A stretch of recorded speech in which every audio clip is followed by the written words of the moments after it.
is Darcia, and my plan was meth, alcohol, cigarettes. His plan was restoration and joy, the child of God. I get the unique opportunity to interview my wife and get her full-on testimony about how she came to know the Lord. But first, we'd like to start with a little bit of background. So, Darcia, would you like to tell me about your childhood a little bit? I was raised by my dad. Okay. Where was your mom? She still lived around here, but just for reasons that I lived with my dad. Let's just, leave it at that. Okay. So, single parent household, Yes. but it was mostly your father, right?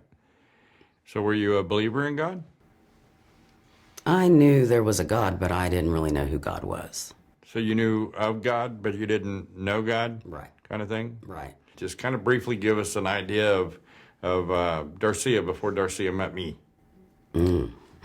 Okay, so you're saying after I got out of high school? Is that what you're saying? Yeah. Okay, well, we can start from at the age of 18, I was a stripper for 3 years of my life. And from there, I went to school to be a nail tech. And so I was a nail tech for 15 years. Let's back up just a little bit. After your nightlife type lifestyle, what made you want to get out of that? Because I knew it wasn't right. Were you going to church at that time? No. Was you like the party lifestyle kind of thing? Yeah, but I wasn't a partier. I didn't drink. The worst thing I probably did was smoke cigarettes. Really? But I did not drink. I did not do drugs in any of that. So when did you start smoking cigarettes? 2 weeks before my sophomore year. So you were about 15? Yes. Wow. Okay. So then you kind of went on, and so the early 20s you decided to get out of stripping and you went to school to become a nail tech, right? Mm-hmm. And that was the chosen profession. Why did you choose that profession? Because it made a lot of money and it looked very easy. Was it? Yeah, it was. Because it looks like it'd be annoying It to was. me. So you got to sit there and talk to little ladies while you did their nails, and you listen to all their problems, kind of like a hairstylist and a barber and stuff like that, where you have to hear everything about them, right? Right. What happened after that? After nail tech? At what age did you get married the first time? 24. 24. Mm-hmm. And how long were you married? 15 years. 15 years. So did you and your husband go to church at all, or did y'all talk about church, or was it, did you have a desire to go to church? No, his mom wanted us to. And Did y'all have children? No.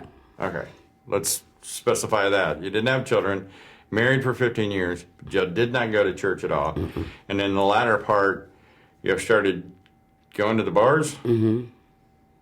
And you weren't drinking? Like a beer, maybe. Why or didn't two. you drink very often? Why didn't I? Mm-hmm. Because my mom was an alcoholic. So your mom was an alcoholic. Was that the reason that she wasn't in your life growing up? Yes. And did you have like a fear of that, or? No, I just didn't like it. I didn't like who she was whenever she drank. So. Because she was different. Yeah. Was she mean? Annoying. Annoying? Annoying. I can understand that. She was annoying. I can't understand that. We met in the bar. I mean, I'm not going to deny that. I saw you across the bar, and I had to get to know you. And I guess we'll be straight. Mm-hmm. I became friends with you and your husband, and you became friends with me and my wife. Your husband had a motorcycle that needed help wiring. He was building his own bike, right? And I still got to say, I don't understand why any man would build a motorcycle with a single seat and a rigid frame and expect his wife to ride a fender. Doesn't make any sense. Because I wasn't going to ride. I remember that the first time I came over to work on the bike, actually my wife had left on Thursday night and not returned. And that's all we'll say about that. But I remember you not really liking me much then. Mm. And we worked on the bike all day, And then I know that I hit the bar. I don't think y'all went. Y'all didn't go with me that night, did you? Probably not. Probably not. So, but we ended up hanging out together, and then we got the bike running. So we ran together all the time. And because I had a Road King and a nice seat, you sit behind me. From that point on, I think you rode on his bike once, right? Maybe. Yeah, no, you rode to Cousins once. I followed. I was not happy about that. Yes. Okay. Yeah. So, but we started playing a lot of pool. And at what point did your life start the fast-paced type stuff? You mean how drugs and alcohol got into the mix? Yeah. Yeah. Why don't you share with me a little bit of that? Well, let's see. So, a girl I worked with, I'll just be honest, but I won't name names, but a girl that I worked with, and she would come to the bar, and I saw her with what I thought was the most absolute nastiest drug that had ever been made, was meth. And I was like, oh, let me try that, but I'm not going to smoke it. So just like, so I ate it, and it was just a speed. So I thought that, oh, well, that's not a big deal. It's like a pill. Have you ever done speed before? Yeah. And, in school, like White Crosses, the little ephedrine that you could buy at the gas station, that kind of stuff. But never drugs like, I might have tried Coke once or twice, but, Really? Yeah. You didn't let me know that. That's part. back when I was a stripper. I didn't know you then. How did that fast-paced lifestyle start making changes in you? Because I know that you, from mentioning when you were married with your husband, it was a slower pace, not going out, and then it started progressing at the end, and then you met me, and I have to accept responsibility for this. I drug you into a world that you weren't quite ready for. Because I remember the first time we went to a biker bar on a Wednesday night, even though your husband was still there, we were all running around together. You hooked your finger into my belt loop, and you would not go anywhere without being hooked to me. All right. And then... I was very sheltered. Very sheltered. You say very sheltered, but you're a stripper. I know, but that didn't seem, I don't know. I don't know how to describe it. That was probably the most extravagant thing ever in my life. But I didn't do drugs and didn't party. Isn't that weird? I mean, that was just me. Kind of, sort of. But now, I do remember that when I met you, you were like a gym rat, big time. Yes. You were going like 4 or 5 hours a day, right? No, 2 hours in the You went morning. at 5 o'clock in the morning and you didn't come home till 9 o'clock in the morning. Some of that was talking, but some of it was working out. So, but yeah, so that was had a regimen, 15 years of as long as I did nails, and that's when I was working out too. Not to mention your OCD. Yes. So yes. That regular schedule stuff helps you out quite a bit. Yeah. And then you met You. me, who has no real structure or schedule or anything, right? Right. Just go with whatever is out there, right? And I know that we became pretty well known, I guess would be a good way of saying it, in the bike world. Your husband left you, and it didn't matter, to be honest with you. It didn't matter at all to either one of us. We weren't really hard into our relationship with each other, but we had become real good friends. And you cried on my shoulder, and I cried on yours a few times, right? Mm-hmm. But through that, we were still seeking the lifestyle of partying, the lifestyle of the bikers, or lifestyle of the bar, and that had progressed with your drug addiction. And how did you hide that from me? I don't know. I mean, everybody tried to tell you something's wrong with her. She's tweaking. Well, you were always pumped up when I met you, but that was before meth, right? And your personality was on the go all the time. And then with my party lifestyle and the work schedule, because I was working 12-hour days, sometimes a little bit longer than that, and it was like you were always pumped up and ready to go to the bar. I was. Got to be there, got to be there, got to be there. I was, right? Yeah. You and your friend, ran around considerably. We had to move out of the house that you and your husband had, and we found a house that we currently own. Through that particular process, I know that I was extremely busy, so I didn't have time for the bills and stuff. We were running late on almost every bill we had. So how did that happen? Well, because I was buying meth with that money. So how did you keep that from me? Well, I don't know. If you're not in the checkbook, you wouldn't know that. I mean, how can you know something if you're not doing I know it? that every time I turned around and needed something, you would be like, yeah, we can't afford that. We can't afford that. We can't afford that. Well, because I knew what I needed. I remember even pawning some of my tools and Yeah. stuff to pay bills, and still, it was never enough. And I knew that I wasn't drinking that much because, quite frankly, we took our own alcohol. How are you doing it behind my back without me knowing it? I'm not Go in the bathroom, close the door. It's just like smoking a cigarette. I mean, It doesn't have a smell? no. I think actually one time you walked in the house, you said, it smells like burnt cookies in here. So I knew then it didn't obviously have a smell that would be noticeable, so I just smoked it with the bathroom door Well, closed. you know, being in the trash business, my nose didn't work that well. Right, Anyway. right. But, so you hid the finances from me to the point that we were pretty low, actually, financial. How did it make you feel inside? Well, then, nothing really. I didn't care. I didn't care. I didn't care until my relationship with my friend that always got me the meth and stuff.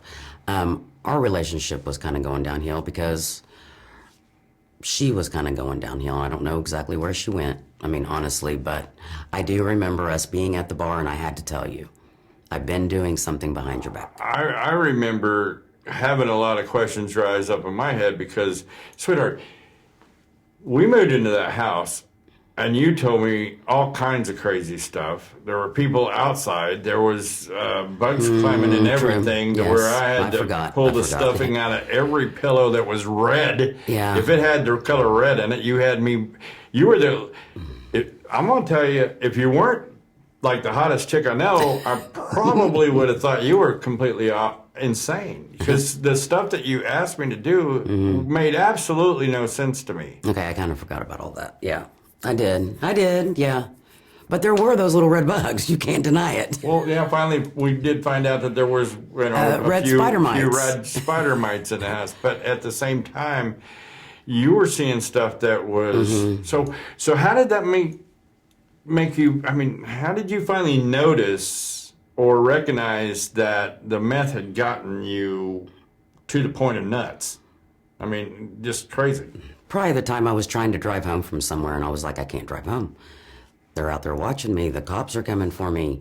The helicopter. Oh, gosh, I forgot about that. Yes, I couldn't drive home from Richards. I was like, I'm not going to be, it was down the street. I was like, I'm not going to be able to make it. Yeah, you worked like 2 miles from the house, and I had to come get you that day, right? I think so. Yeah. And that was right before you lost that particular job, right? Yeah. Yeah. That was, there was a whole lot going on during that time frame that kept you completely crazy. Yeah, because I kind of quit going to work too. I mean, you might have thought I was at work, but you were gone. So I kind of quit going to work.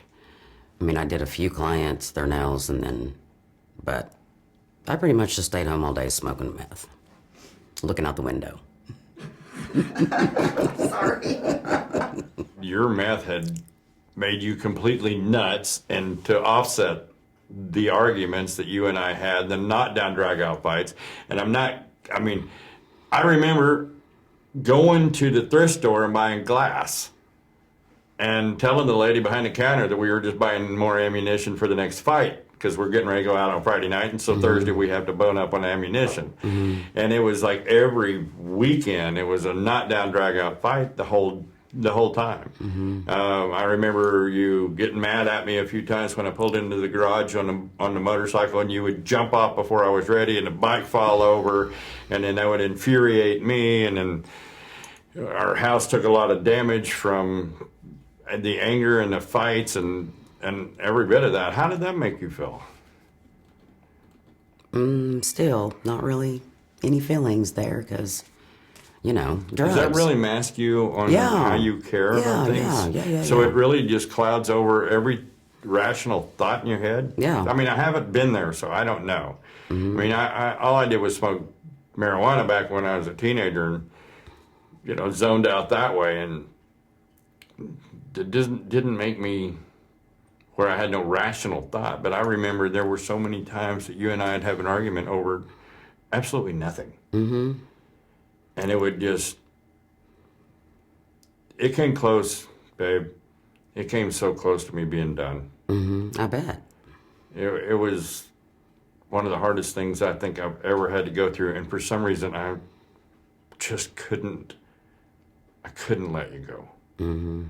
And the only way later you came to me about the meth. So tell me about that.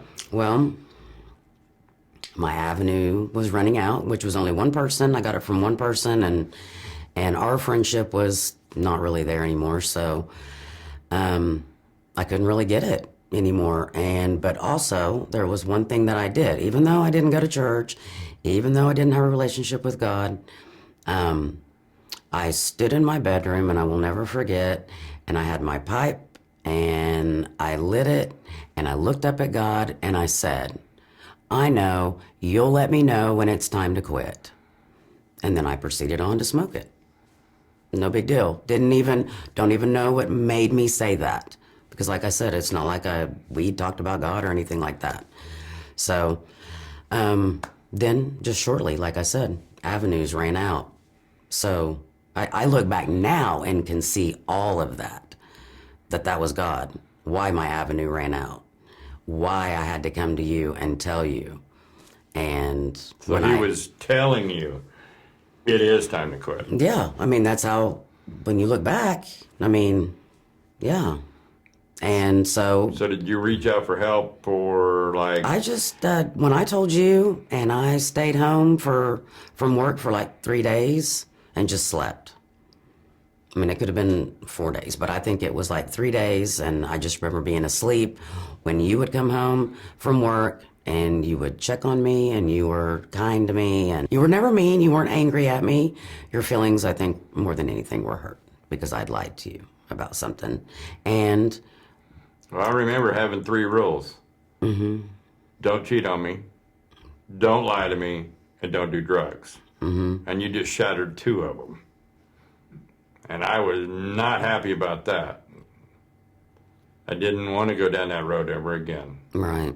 That was where I came from already. Right. Being lied to, you mean? Being lied to and drugs. Yeah.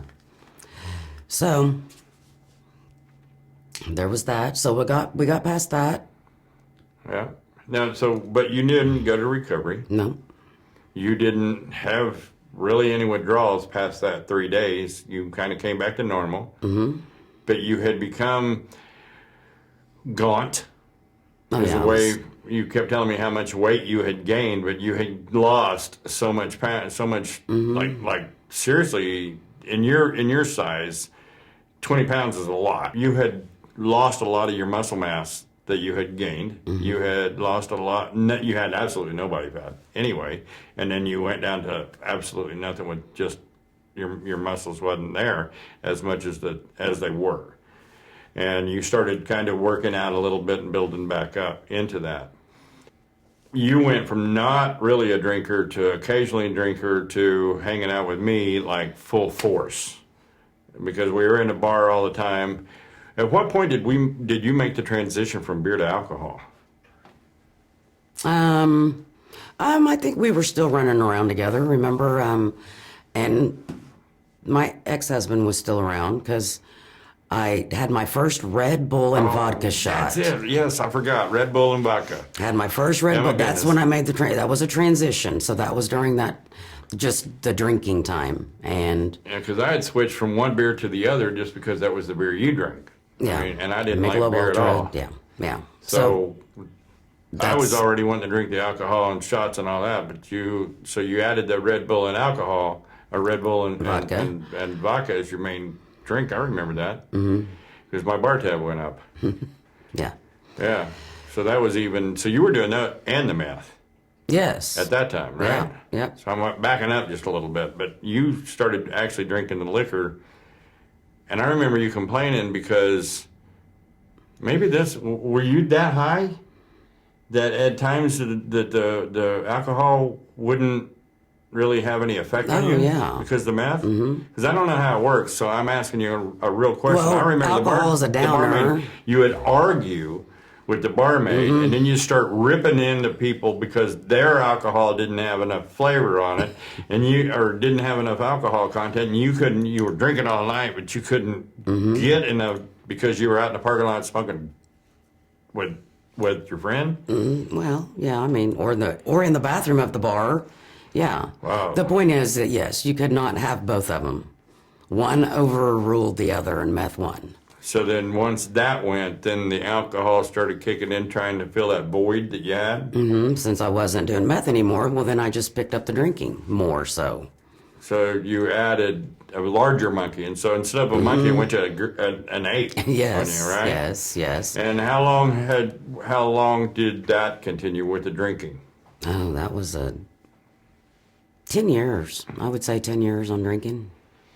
Now, we started going to church.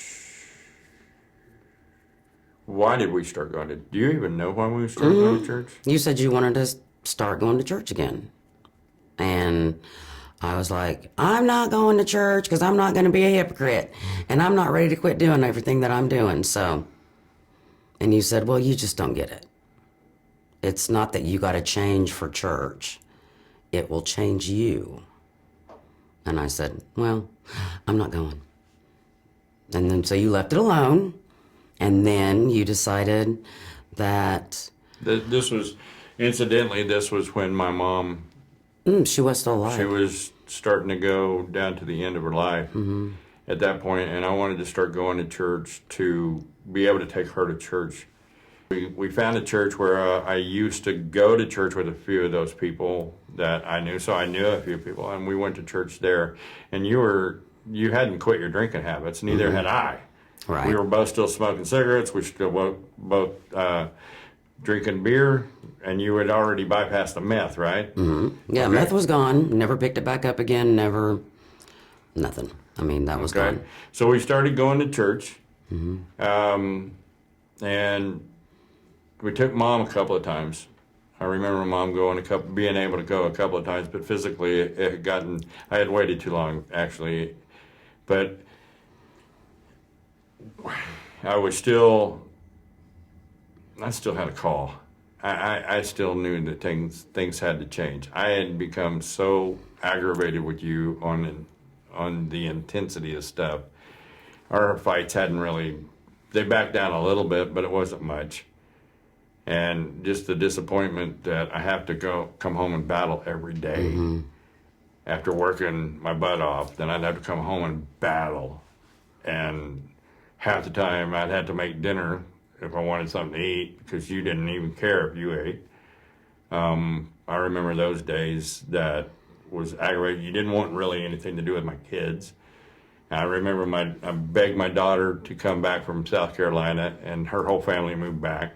So I had some reason for being around other people. I remember that at the last couple of weeks of Mom's life that my other daughter moved back from South Dakota as well, or no, North Dakota as well. And so I had all my grandkids together. I had all my daughters, because at that time we were still having a relationship with my youngest. So but the sad thing is that we were going to church, and then Danny asked me to come to that church that we go to currently. And it was a lot different. Where were you at that point? You were still drinking? Yeah. And I was still smoking then, wasn't I? Smoking cigarettes? When we first went to cigarettes, I'd already quit before we... So I quit when we were going to Passion, right? I think so. On smoking? I think so. So I started kind of making that train. Oh yeah, because we were even in a small group, and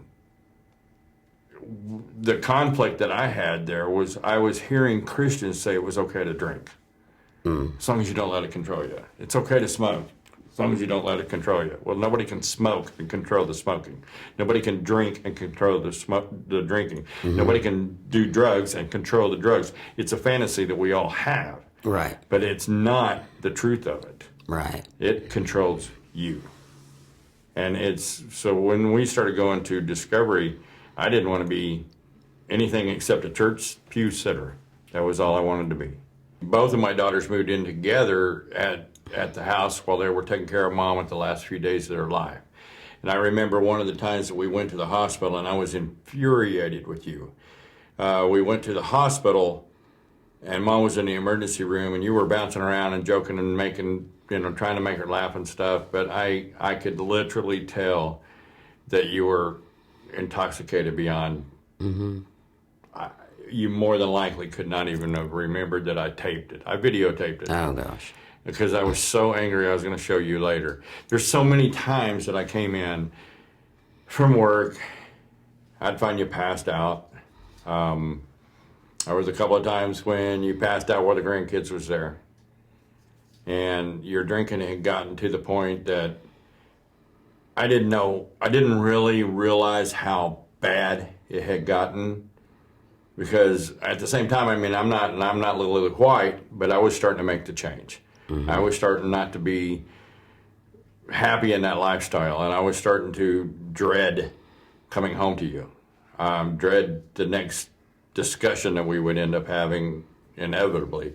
And I went to the men's steak dinner at church, and somebody mentioned a recovery class, and I said, so who's this? And the cool thing was, at the men's steak dinner on this one, they had all bike memorabilia all over all the tables and stuff, so it was like really cool. And then I met this dude named Michael, and he had a ponytail, and he looked like the biker, but he had a recovery class. And another one of the guys that went to the men's steak dinner was actually a biker that we had ran around with at the bars.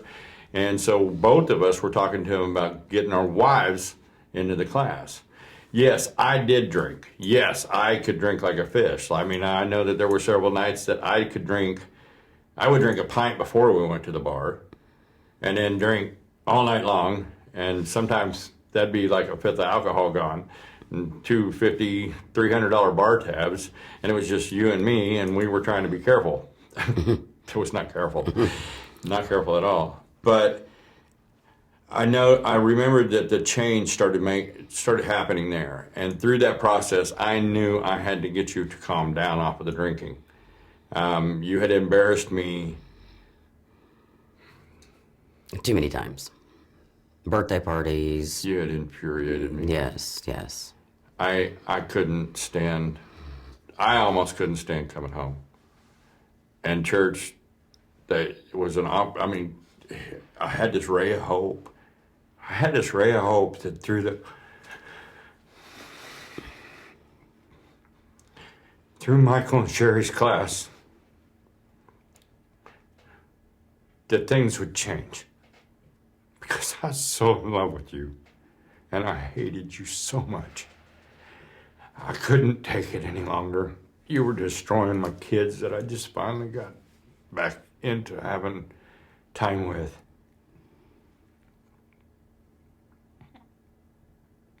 My grandkids are growing up, and I'm giving them a grandmother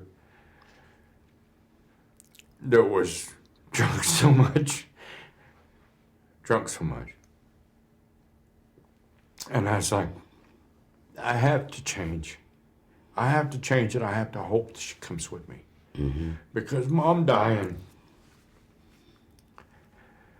I remember telling Mom that night that I wasn't ready to be the patriarch of this family. And Mom has been the matriarch even before Grandma was gone. Mom was the patriarch. The matriarch. I didn't think I'd turn on the waterworks. I'm sorry. It's okay. But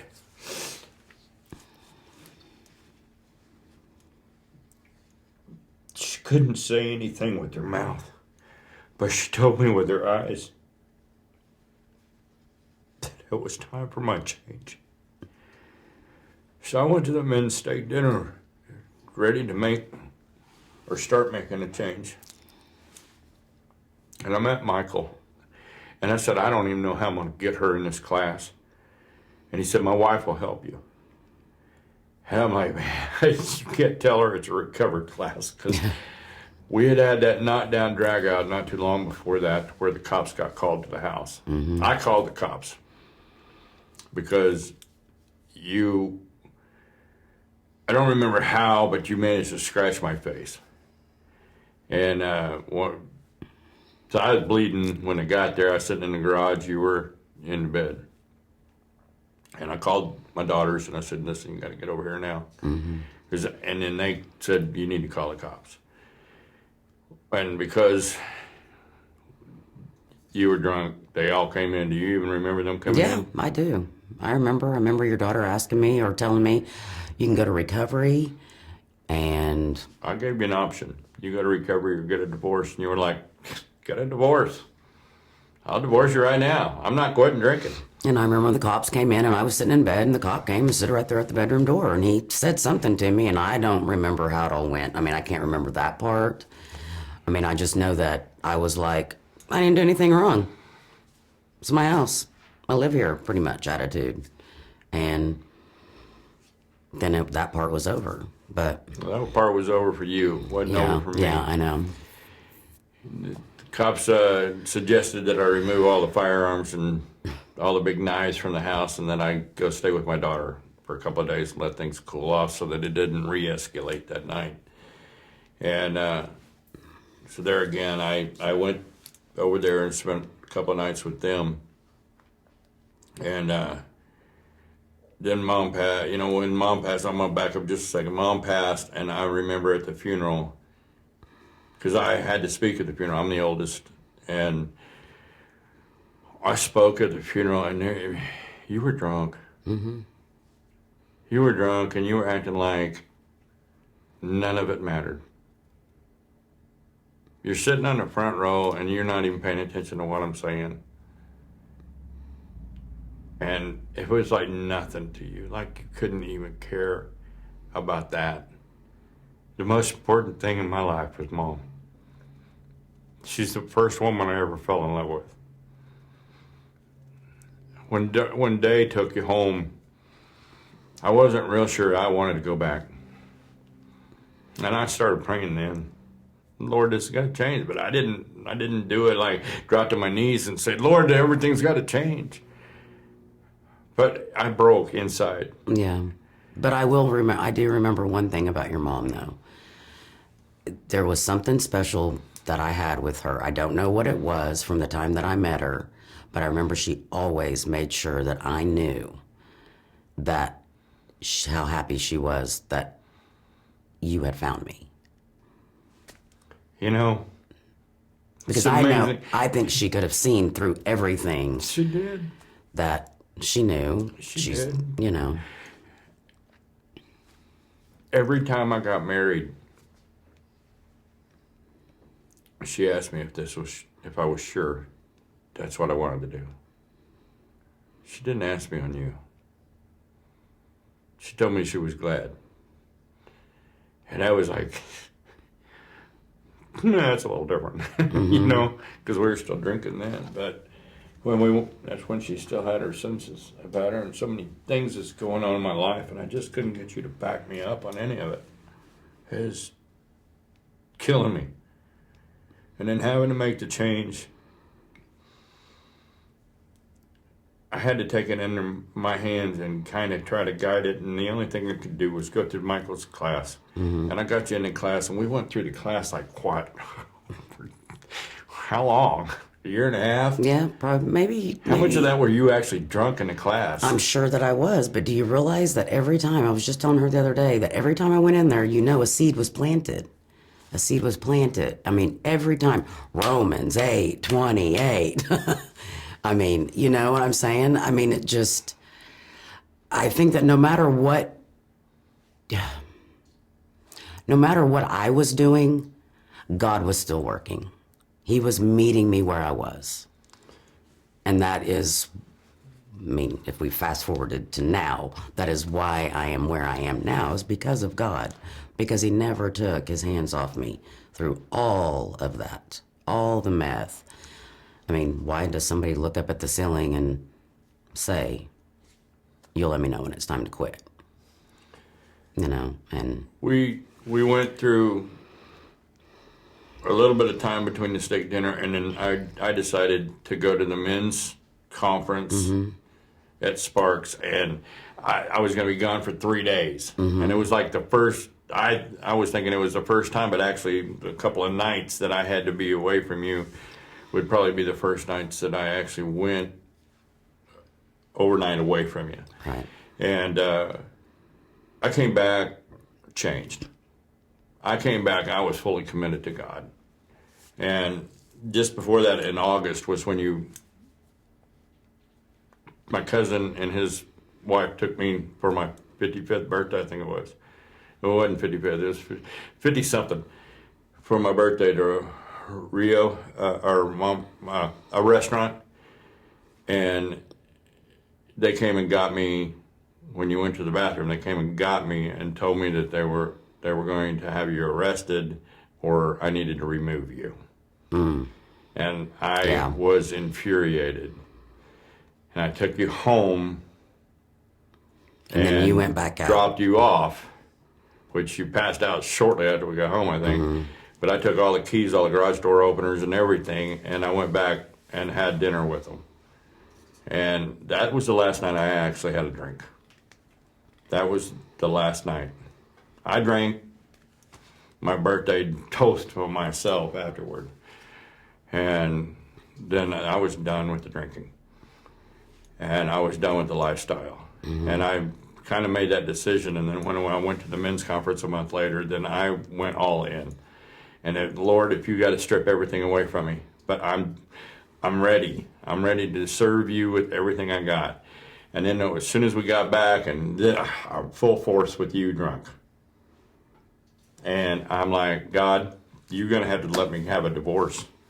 I know it's not right, but, you'll forgive me. I got to be done. And he said, no. And I said, I'm done with her, Lord. I'm done with this. She's running my family. She's running everything I got. I'm done. And he said, no. And I'm like, I've been divorced 3 times, Lord. Why is this one a problem? He said, no. He said, no. And so I gave you to him.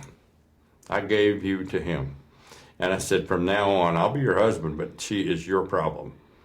I've given you to her. I'm taking my hands off of this, and I refuse to deal with this. So when I remember it was a Sunday or 2 after that, Pastor Kevin actually came to me and said, Darcia's seems like she's got alcohol in her breath. And I want to tell God it's his problem. Somebody else would come up and say, Darcia's kind of drunk in the bathroom. At church. Sherry, come, tell me, you know how drunk Darcia? Yeah, tell God. Tell God. It's his problem. It's not my problem. I can't control it. I'm not going to control it. I gave it to God. It's his problem. And I think that was actually our saving grace. Through Michael and Sherry's class, and we even taught the class a few times when they were gone. And you were going to the class drunk off your butt. Running around with Sherry. Running around, and I'm saying running around with Sherry, that's when you backed into the telephone pole or something. Saying you weren't drunk but driving. And I would question you over and over and over, and you weren't drunk, but you were driving. Yeah, no, you were drunk driving, and that was, I don't know how God kept his hand on you or saved you through any of that. Because he's God. And you would argue immensely with me through it. And then we started doing the Friday night things to where we were actually doing a outreach program to the neighborhood around the church, and we were having them trying to get people to come over Friday night, because just like you and I, we lived the bar life, and now we don't have anything to do on Friday night. And we still wanted people to go to the bar. It's to socialize. And we were missing that, so I wanted I'll be honest, that was a little bit selfish. I wanted somebody else to talk to other than my drunk wife. Because our conversations were always arguing, or you thinking you made sense, and you made absolutely no sense to me. Yeah. And you weren't even putting together sentences correctly. So through that, we started doing these Friday night things, and I remember having a knockdown drag out with you. It was one of the nights that I cooked something, and I was going to go, and it was a big to do. We had a special guest special guest speaker coming in, and we argued. And I said, I'm done. I'm going without you.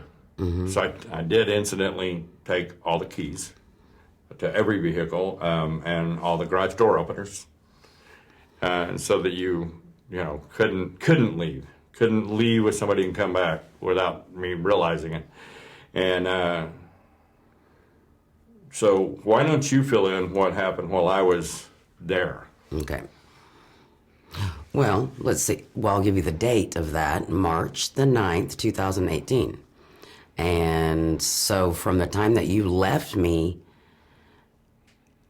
that night until I woke up the next day, I had no idea of what had happened until I passed by a mirror and I have a black eye. And I didn't know how I got a black eye. And I showed you, and you were like, oh my gosh, people at church are going to think I did this to you and all that. But, and you called Sherry, and I remember hearing Sherry over the speakerphone saying, if she does not stop drinking, like she was laughing because nobody was going to think you did that to me. But her words were, if she doesn't start drinking like that, she is going to kill herself. She is going to die. And it was then that made me start thinking, I got to stop drinking. But I didn't think I could. I don't know if I'm going to be able to, how am I going to act? I've drank for so long. I don't know how am I going to do it? How am I going to do life without alcohol? I really didn't know. But I remembered I did it without meth, so you probably could. So times before that, I had quit 30 days, 45 days. I forgot to put that in there, that there was a good 3 times that I'd quit for a stretch. And I was very proud of that. But on March the 11th, that was on a Sunday night in the small auditorium at church. It was like an altar call. And I remember, I got to be finished. I can't do this anymore.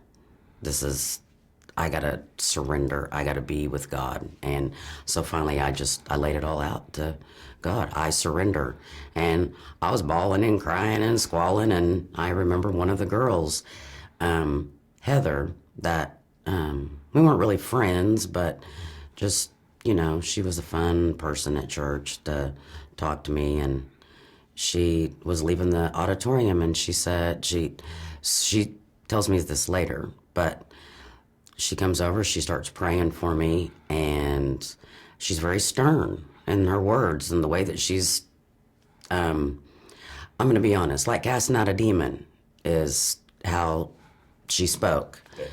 Yeah. And I so, remember. but I didn't understand all that kind of stuff. I just knew that I had surrendered alcohol to God. I didn't know what was about to change in my life. I had no idea.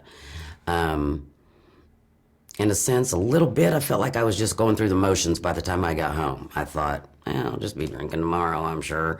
I've still got some alcohol in my closet. And that next day, I can remember going into that closet. There was like this much in that bottle.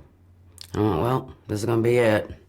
I drank that, and which was half water, half alcohol, because in order to stretch out a big bottle, I would pour water into it after it got halfway through, so I'd still have a whole full bottle again, Anyway, it was pretty bad.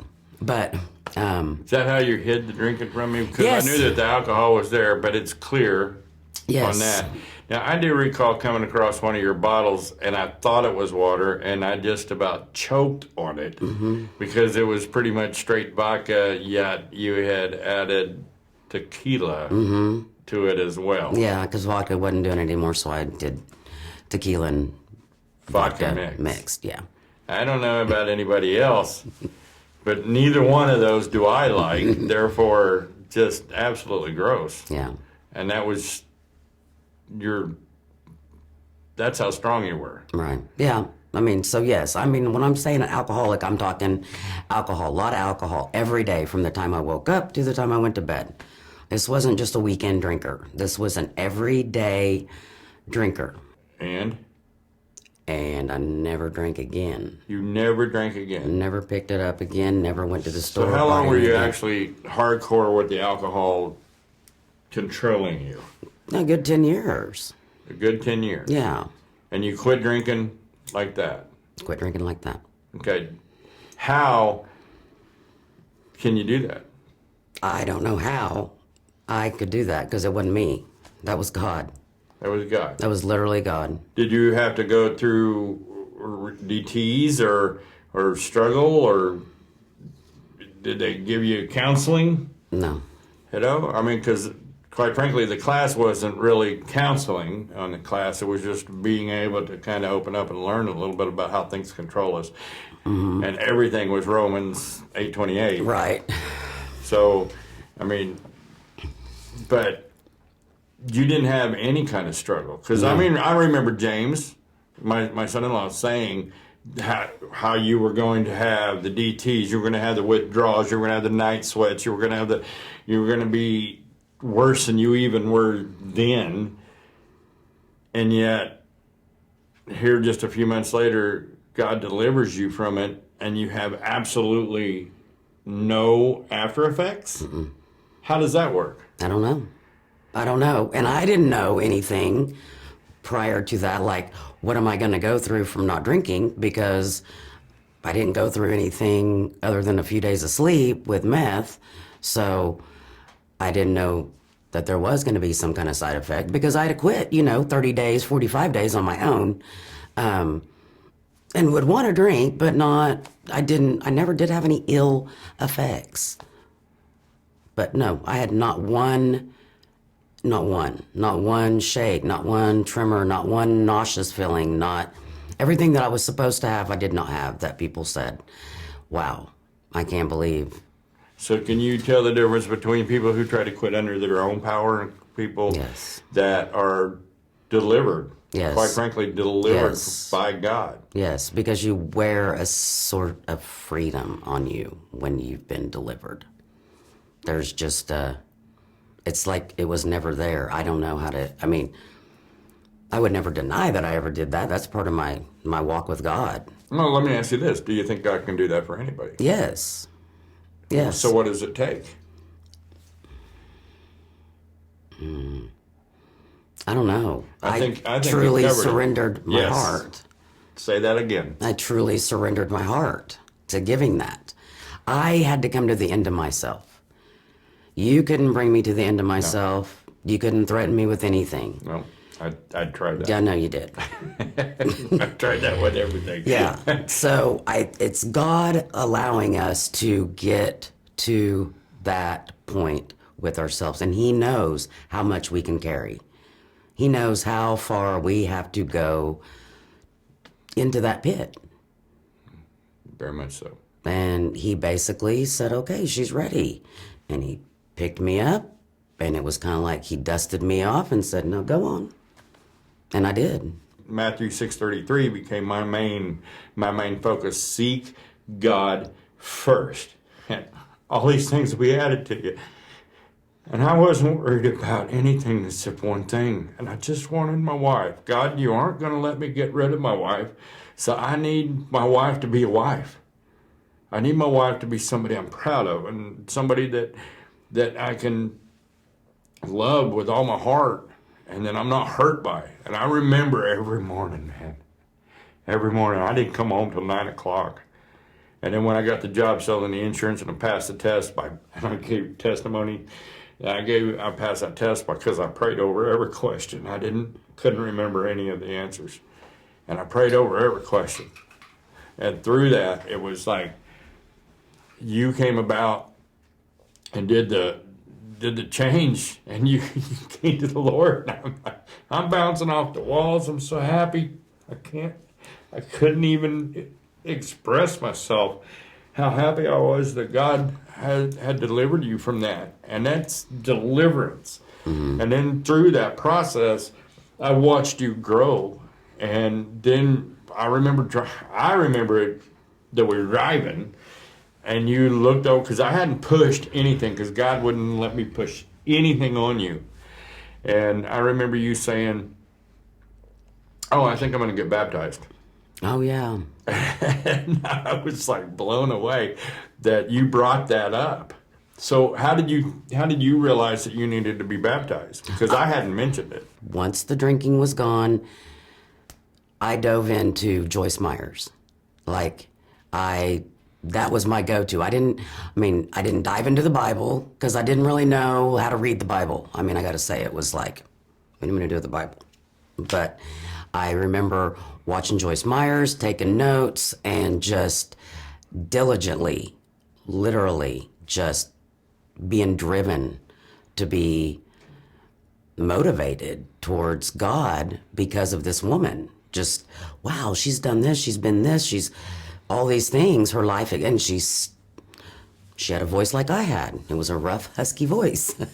Which I love, by the way. So I was just very drawn to her. That's who God sent to me to relate to me, to help me to learn, because I wasn't going to open the Bible because I wasn't, schooled in it or whatever. But my whole point is, then I had a dream that it would be like a tattoo of me getting baptized would be like a tattoo of God on me. And so then I said, oh, I want to get baptized. So then I did. I remember when you got baptized, my heart was so swelled with pride and so blown away that God was listening to my prayers, that it was coming at me, that the prayers were answered and being answered. And I remember coming home and finding you watching Lifetime channels, and watching those stupid idiot movies and learning how to kill your husband or learning how your husbands kill you. And then now I'm coming home and you have Joyce Meyer on the TV, you have your Bible in front of you, you got a notebook, and you're got a smile that I'm walking in, Yeah. So the flip-flop on your whole attitude and everything was dramatic, completely dramatic to me. Yeah. So when they say God can turn it around in a minute, he can turn it around. Literally. And he did. Okay, God can turn it around. So was there another thing that he turned around for you? Smoking cigarettes. Now, how long did you smoke after you got baptized? Well, I've smoked ever since then. I've smoked for 40 years. Smoked for 40 years. You drank for 10 years. You did meth for 3 years. And we've been together for 13. And I am 53. Wow. So God likes numbers. He does like numbers, doesn't he? God delivered you from meth, even when you weren't serving God. Right. God delivered you from alcohol, and he brought you into the kingdom, into his fold. And he not only used you that way, he also has elevated you. Because your testimony is known at church. Your testimony is something that the pastor actually talks about as well from the pulpit, which caught us off guard the first few times that he mentioned that. But it is a story of deliverance. Yes. And you were a Christian, and you were being used in the leadership. You were doing Bible study, but you have since been called. We're on the prayer team.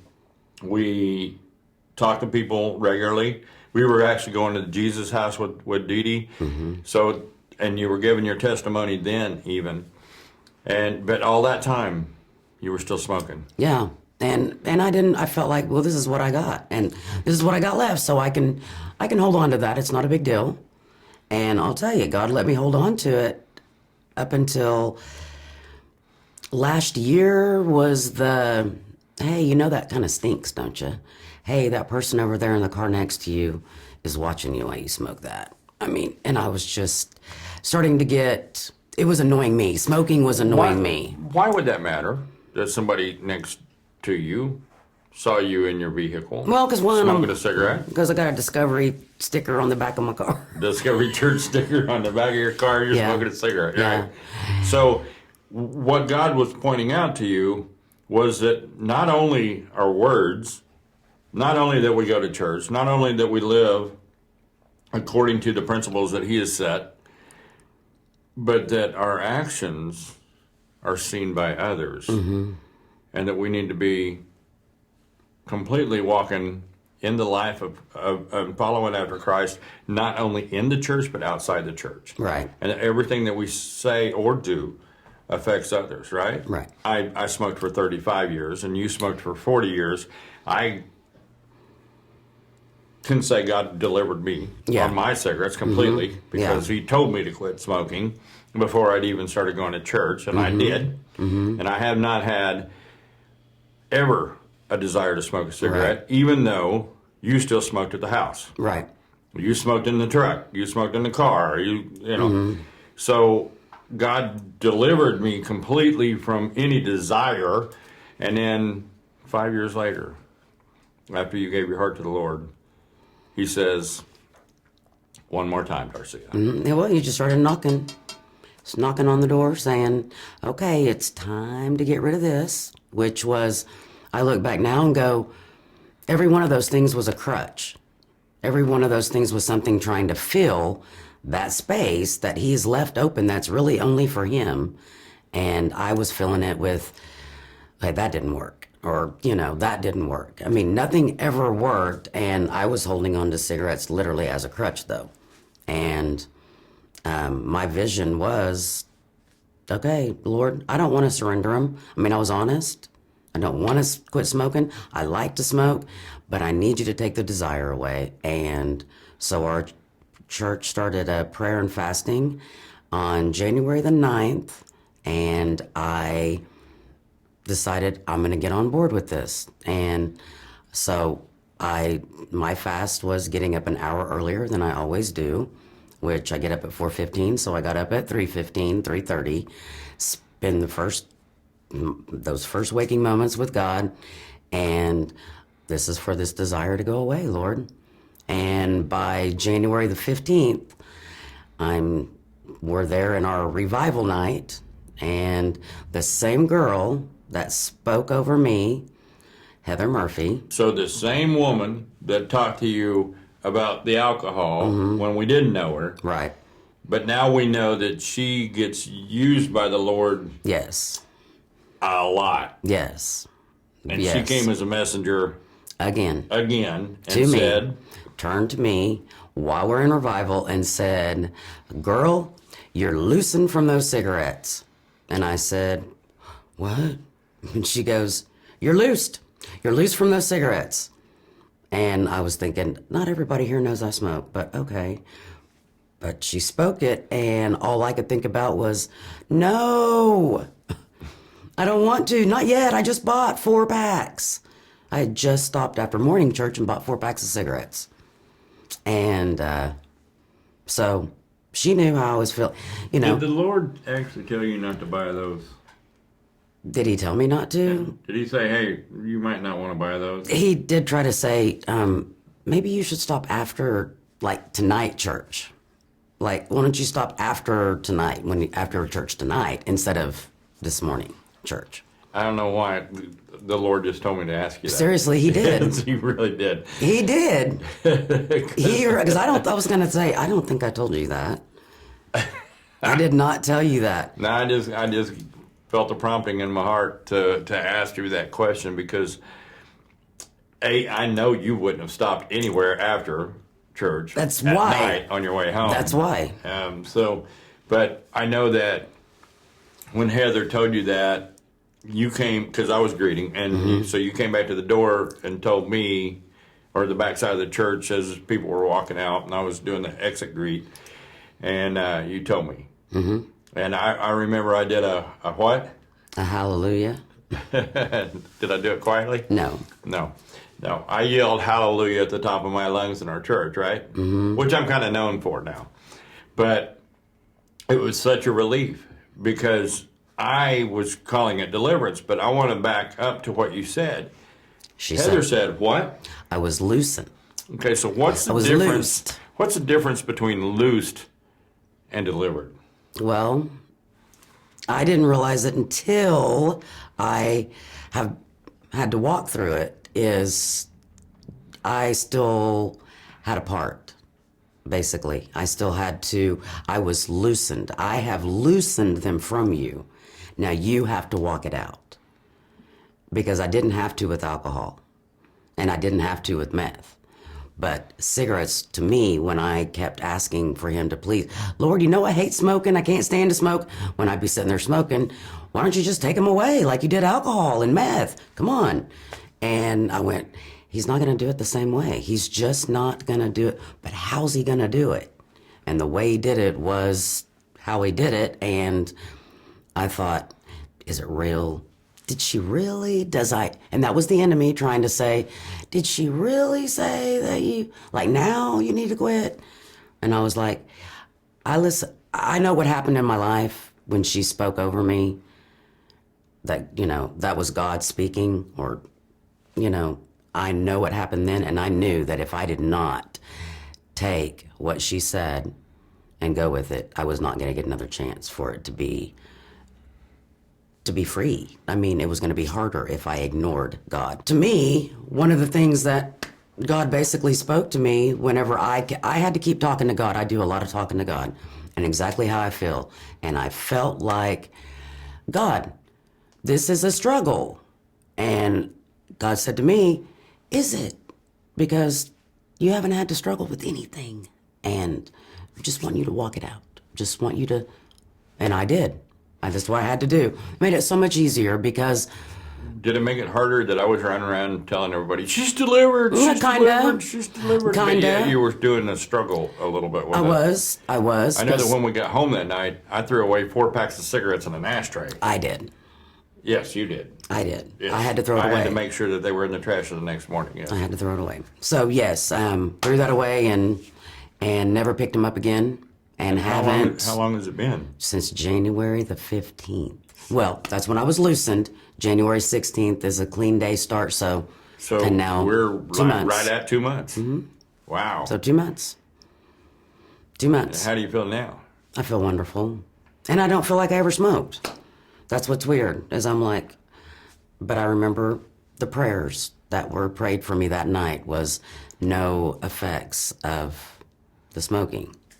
But sometimes God lets us walk out to show us that you can do it. He can do it. And shows us His strength in us. Yes, yes. I am here with you while you're going through this. If you're listening to this, we have been through a lot in our marriage. And one of the things that I keep standing on is that Matthew 6:33 is one of the things is peace. And that's the biggest change in our marriage. We not only have more love for each other now than we ever have in our life, that I'm so proud of you. I'm going to get emotional again. I am so proud of you. The changes that you have made to go from walking into the walk with the Lord in such an intensity that you are an inspiration to me.